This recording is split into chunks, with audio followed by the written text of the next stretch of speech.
Section 1. You will hear a conversation in an international airport between a newly arrived student, Jenny Lee, and an agent at the lost luggage counter. First, you have some time to look at questions 1 to 4.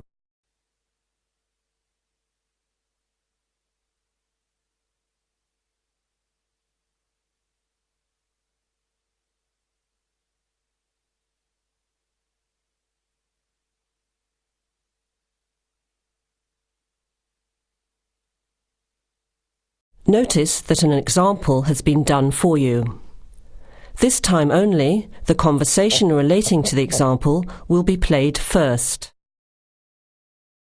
OK, who's next, please? I think I am. How can I help you? I just came in on flight 372 from Singapore at 11:30 and my luggage hasn't arrived. I've been waiting at the baggage claim for about half an hour now and everything seems to have come off the plane. The conveyor belt has stopped and all the passengers have gone. So I came here to find out what has happened to my bag. The time now is 12 o'clock, so letter C has been circled. Now let's begin. Answer the questions as you listen. You will hear the recording once only. Listen carefully to the conversation and answer questions 1 to 4. OK, who's next, please? I think I am. How can I help you? I just came in on flight 372 from Singapore at 11:30 and my luggage hasn't arrived. I've been waiting at the baggage claim for about half an hour now and everything seems to have come off the plane. The conveyor belt has stopped and all the passengers have gone. So I came here to find out what has happened to my bag. Can I see your ticket, please? Here it is. So you came from Hong Kong today and changed planes in Singapore, right? Yes, the connection in Singapore was a tight one. The plane got in late and I had to rush to get to the next flight. That's the problem right there. There wasn't enough time to get your bags onto the connecting flight. Normally Singapore Airport is very efficient. Now, I need you to fill in these forms. Your name? Jenny Lee. Address? I guess you want my address here. I'm staying with relatives. Just a minute, I'll have to look it up. It looks like 583. No, it's 533 East 67th Street in Riverside. Do you have the phone number there? Yes, I do. It's 93014269. So you came in on Qantas Flight 392.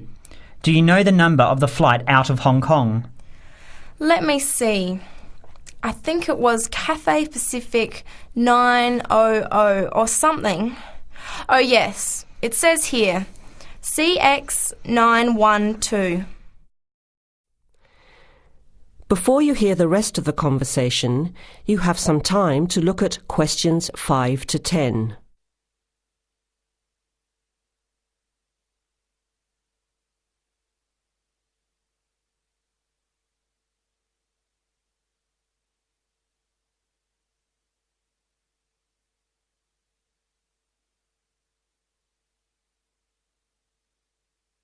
Now listen and answer questions 5 to 10. Right.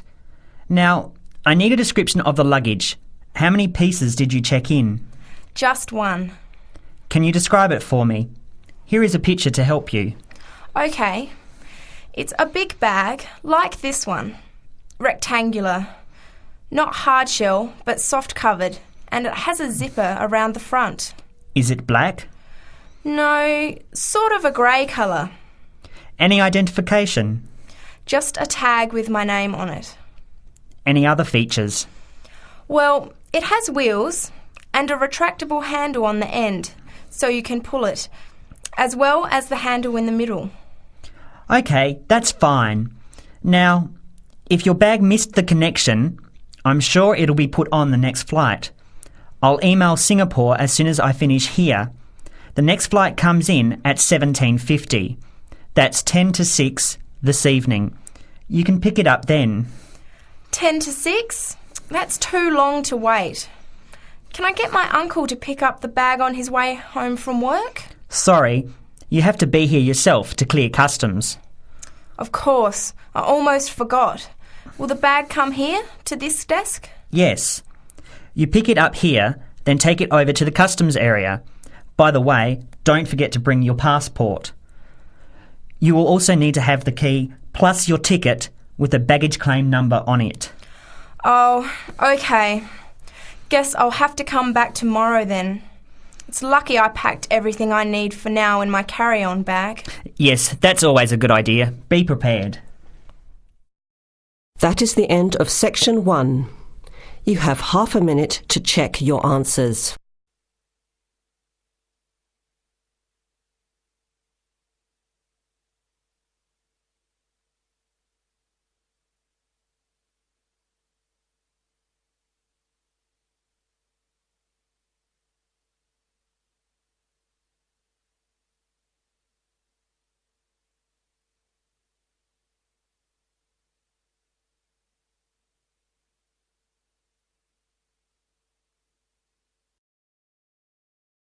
Now turn to Section 2.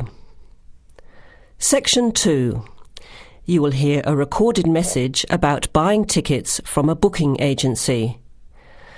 First, you have some time to look at questions 11 to 15.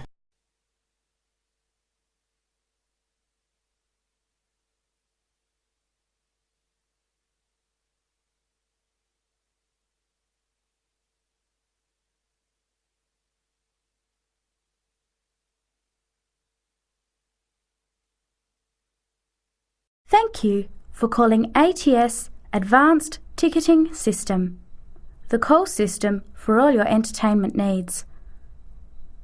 Our automated telephone service is designed to answer your questions quickly and easily. The ATS office in the Regency Theatre is open Monday to Thursdays from 10 a.m. till 5 p.m. and on Friday and Saturday till 8 p.m. For online bookings and detailed program listings, check our website at www.atstix.com. That's spelled ATSTIX.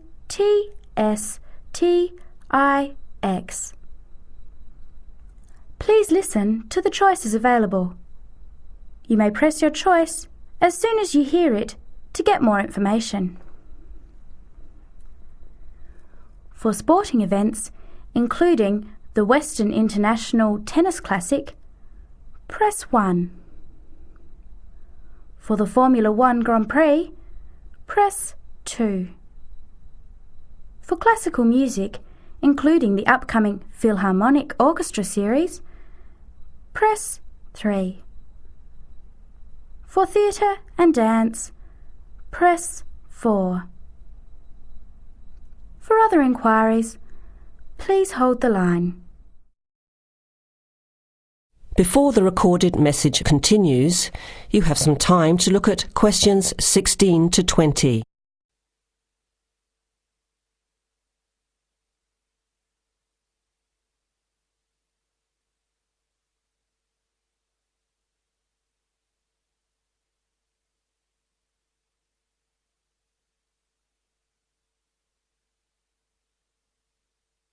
Now, as the message continues, answer questions 16 to 20.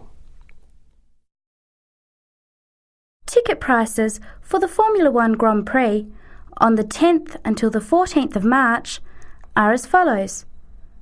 General admission. Thursday, $27. Concession, $10. Friday, $37. Concession, $15.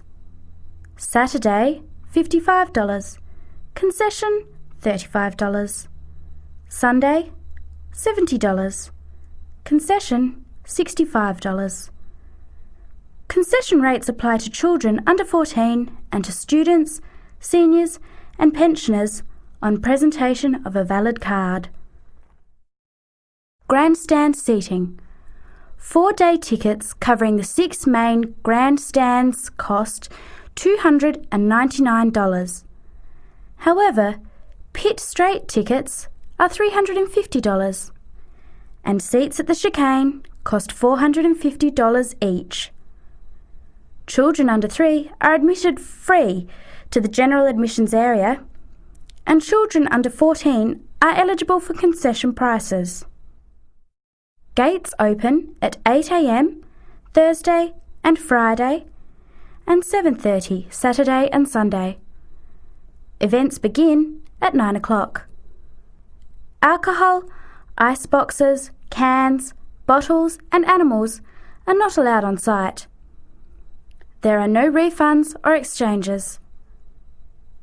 On each ticket, a $2.50 booking fee applies. To make a booking, you must have a valid credit card. To listen again, press 1.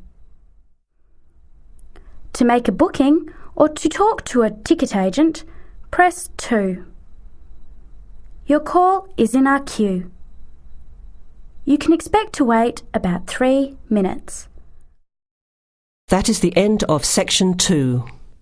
You have half a minute to check your answers.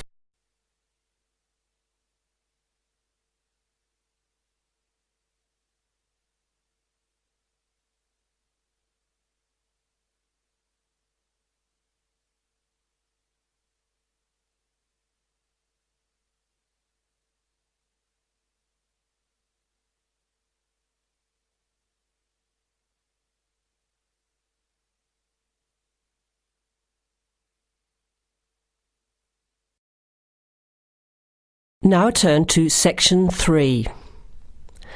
Section 3. You will hear a discussion among 3 students who are organising an international film festival at their college. First, you have some time to look at questions 21 to 24.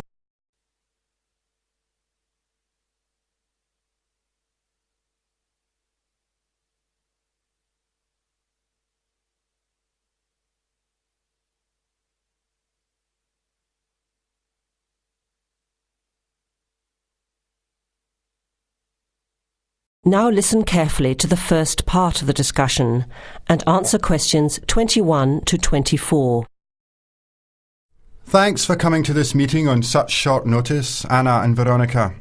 It looks like we have just become the organising committee for this year's International Film Festival. We've all just met, so perhaps we should start by an introduction with a bit of background from each of us. Okay, I'm Anna. I finished 3 years of a languages degree in Sweden, where I come from. This year I decided to study overseas to get to know a different part of the world. I'm also a big fan of European cinema, especially French and Italian. Those are the languages I majored in along with English. To me, film is a great way to learn about the rest of the world.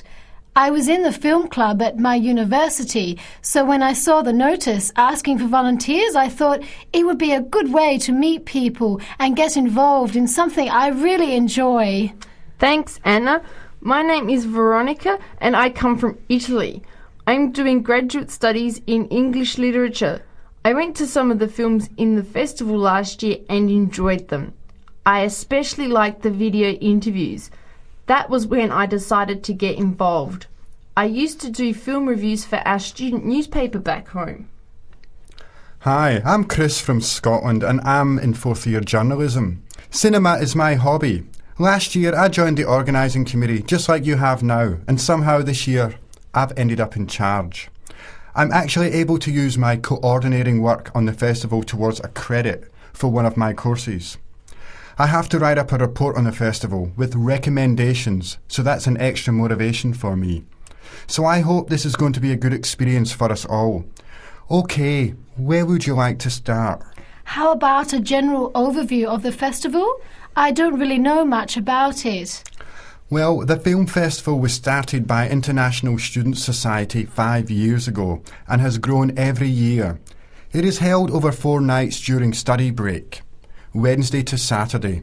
Normally we show 3 films a night. Last year we tried to choose films from different parts of the world that fit together in some way, maybe a similar theme.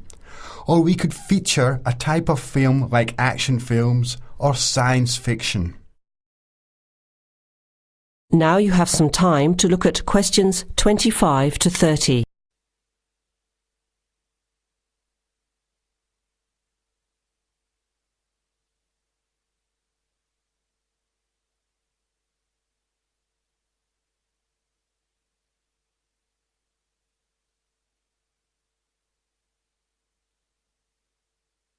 Now listen to the rest of the discussion and answer questions 25 to 30. Who picks the films? It's up to us on the committee to decide. You mean we get to pick all the films ourselves? What a hard decision. There are so many to choose from. Well, that's the fun part. We have this catalogue of independent distributors. The films are listed by language and have a short summary.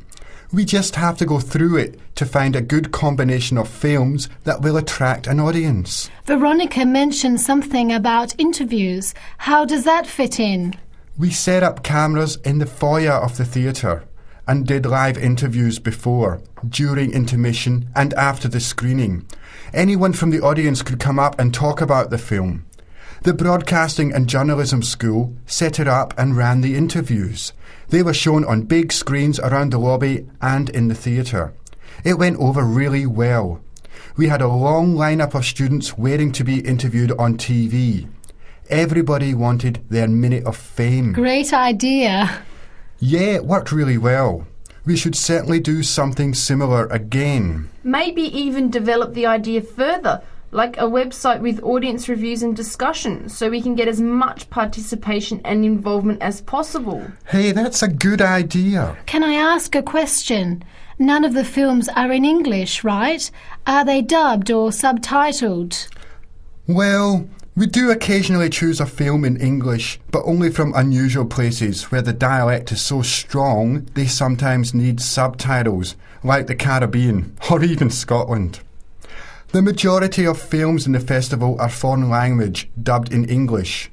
We've learned from experience that students don't like reading subtitles. Maybe they read too much already. Whatever the reason, the subtitled films get smaller audiences, so we avoid them as much as possible. So how large an audience can we expect, and how much does it cost to get in?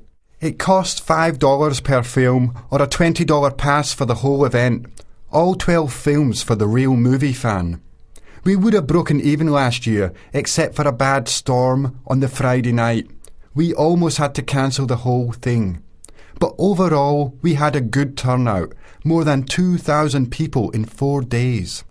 Oh, that's what I was wondering about, the financial part. Where does the funding come from? What kind of budget do we have? The festival is subsidised by the Student Council. We generate money through advertising and through admission charges. We'll go over the budget in details a little later, but we've got lots of work to do in the meantime. I guess we have to start pretty soon. Well, I think by the 1st of March at the latest. We need to select all the films. Then we have to find some advertisers to sponsor the event. That shouldn't be too hard. We'll just start with last year's list. Our deadline for that should be the middle of March. By the end of March, we need to design the programme. Then we can get posters made up and distributed in April. Like you said, we need some clever promotion, something to generate interest and get people talking. We have 4 months to get ready. It should be enough time.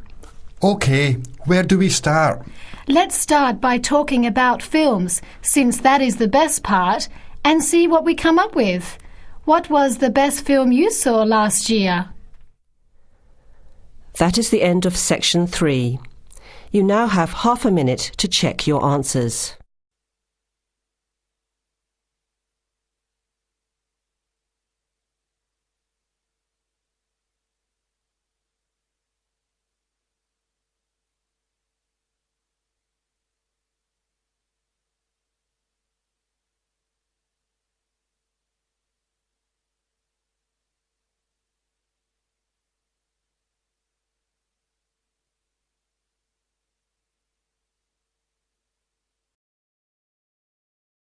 Now turn to Section 4. Section 4. You will hear a talk given by a lecturer to a group of civil engineering students on the reed bed system for sewage treatment. Before you hear the talk, you have some time to look at questions 31 to 34.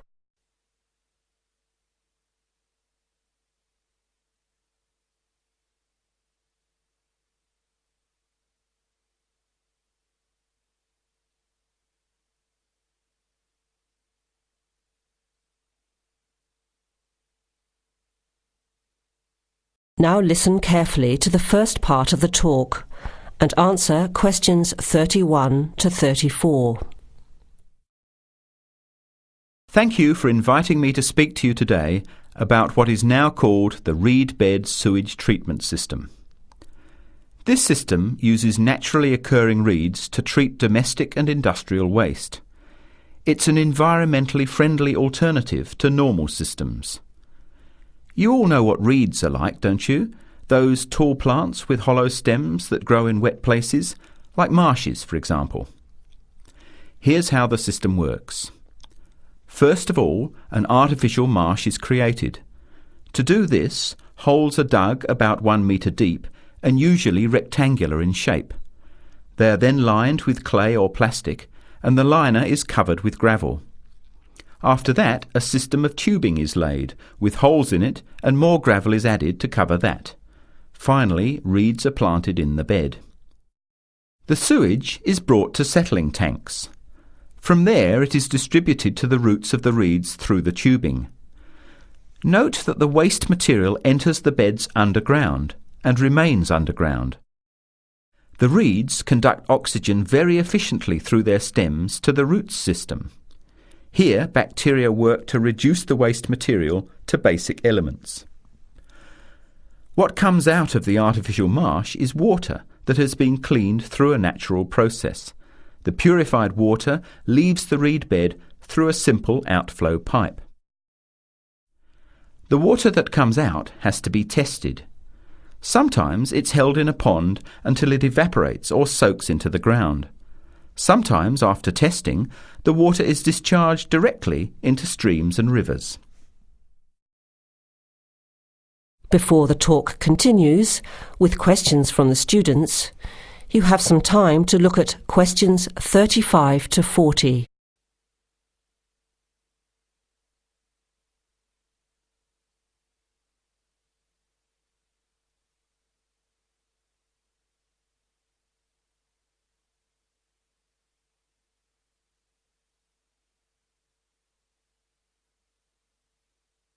Now, as the talk continues, answer questions 35 to 40. The reed bed system originated in Germany in the 1970s, and installations have been built in a number of countries throughout the world. To give you an idea of the size and appearance of a reed bed installation, an area of 3 by 5 metres approximately would be adequate for a single house. It would look like a pond overgrown with reeds. There are cities with 150,000 people in Germany whose entire sewage treatment requirements are served by reed bed installations which extend for 10 to 20 hectares. There are 2 wonderful environmental advantages.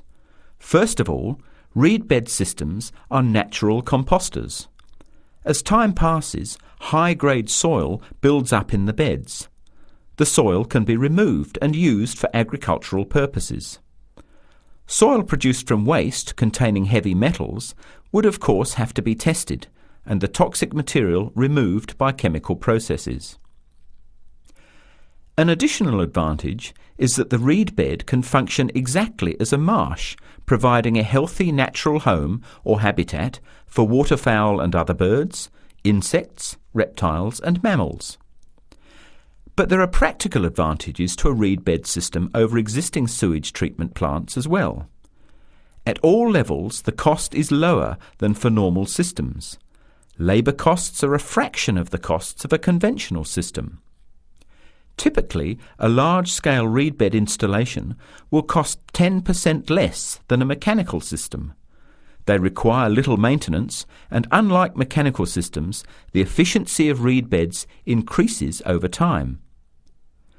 But before we go any further, you must have some questions. Maybe this sounds too good to be true. That's exactly what I wanted to ask. If these systems have so many benefits, why aren't they more popular? Why don't we see them everywhere? As I said, the technology is now almost 40 years old. Demonstration projects of all types have been built and monitored and are slowly convincing regulators of the advantages of the system. But you have to understand that regulating authorities are by nature conservative and resist change. Typically, there's a lot of opposition to these systems by manufacturers and by everyone involved in maintaining the conventional systems. Reed bed systems require fewer staff to operate, so there would be a decline in the workforce. Therefore, unions would resist the change as well. What happens to reed beds in winter? Does the efficiency decrease? The above-ground part of the plants die back in cold weather, but the roots remain alive and active, and the system continues to work just as effectively in winter. As soon as the weather warms up, new reeds appear and grow quickly. Is there a problem with mosquitoes in these ponds? Well, they're not exactly ponds with standing water. The beds look more like a field covered with long grass. The soil is moist, but not like a swamp, so there would be no more mosquitoes than in any other field. Remember, the effluent enters the beds underground and remains underground. OK, let's get into some of the technical details now, and I'll answer questions as they come up. That is the end of section 4. You will now have half a minute to check your